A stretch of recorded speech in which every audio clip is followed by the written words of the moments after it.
No, I just wanted to show my new tattoo. Yeah, it's pretty good. So I'm kind of siding with David Freeberg here because I'm going to narrow it down to just that table. That is a sexy table.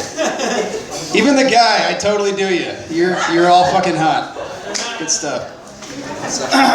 So it is St. Patrick's Day, and I just heard on my way here that Colorado actually changed their St. Patty's Day pastime drug to weed.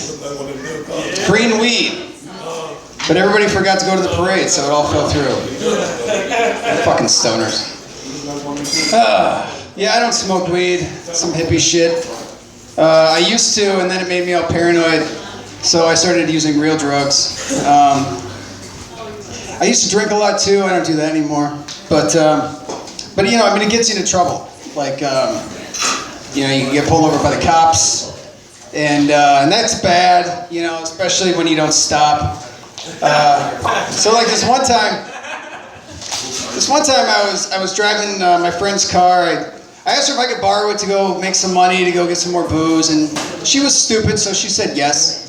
And I was coming back from the liquor store, and I had managed to roll a cigarette while driving, which is, you know, I don't recommend that to anybody. Smoking is stupid.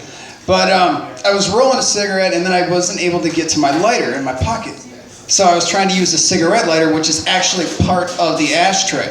So every time I would push in the ashtray, the whole thing would shut and close on my fucking hand. So, and I just kept doing that over and over again. It's just like eating my fucking hand time and time again, and I was getting really frustrated. And I didn't realize it at the time, but I was pressing down on the gas. And right as I realized that, I see that I'm going like 20 miles over the limit. A fucking cop passes me. And I'm like, oh, please don't turn around. Please don't turn around. Please don't turn around. You know what he did? That's right, he turned around. And he turned around, and I figured that, you know, I was far enough up ahead. I could probably just go up the road, take a left, and then like pull into like a driveway. Because, I mean, it was like 3 in the afternoon, and you can hide, you know, a Buick at 3 in the afternoon in broad daylight, right? So I forgot the cardinal rule that police in your rearview mirror are close as fuck, and he was right on my ass. He's like going full berries, sirens, everything on my ass, and I'm tearing through this residential neighborhood with no sidewalks, you know, the safe kind, going like 50 miles an hour around corners and shit like that. And I tear across Fair Oaks Avenue and into the driveway of the Brothers Street restaurant. And I actually caught air going into the fucking thing, and that might have been noticeable, I don't know, but I pulled up behind the building and I shut the engine off, and I let out this sigh of relief. And he was right there, man. He was right on top of me with his gun out. He's yelling about putting my hands out the window, which was hard for me because the window was broken. So I had to open the door, and so I put my hands out. But because I was still so drunk from the night before, I kind of almost fell out. So I had to put my leg down like this, and I think he thought that was like an aggressive move. And he came right up on me with his gun, and he's like, "Get back in the vehicle! Get back in the vehicle!" And I was like, "I'm drunk, and the window's broken." So he pulls me out of the car and throws me onto the car, and he handcuffs me and he arrests me and all that stuff. And then a couple other cops show up, and I'm sitting there and I'm like, fuck, I am so going to jail.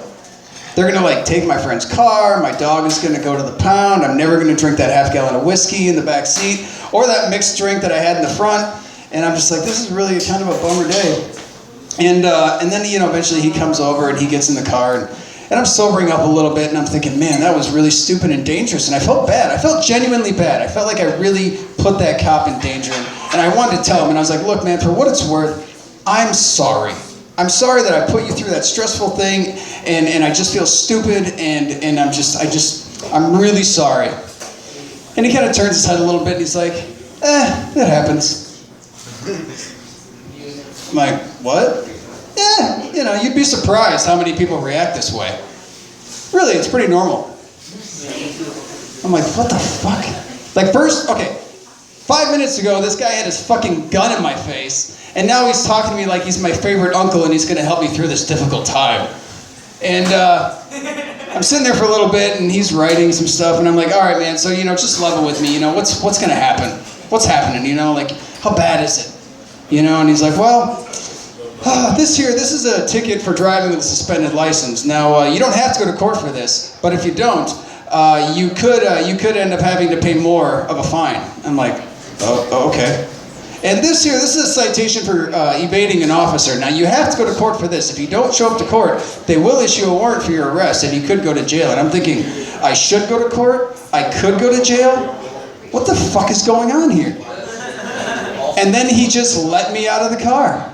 I asked him, I was like, so what about my friend's car? Is it going to get towed, or what's going to happen? He's like, well, you know, I realize you don't have a license and everything, but because you stopped on private property as opposed to public property, when I drive away, it's really out of my hands. So not only did he let me out of the car with a ticket, a citation, and give me permission to drive away, I only did 7 days in jail for that. And that's white privilege. Thank you very much.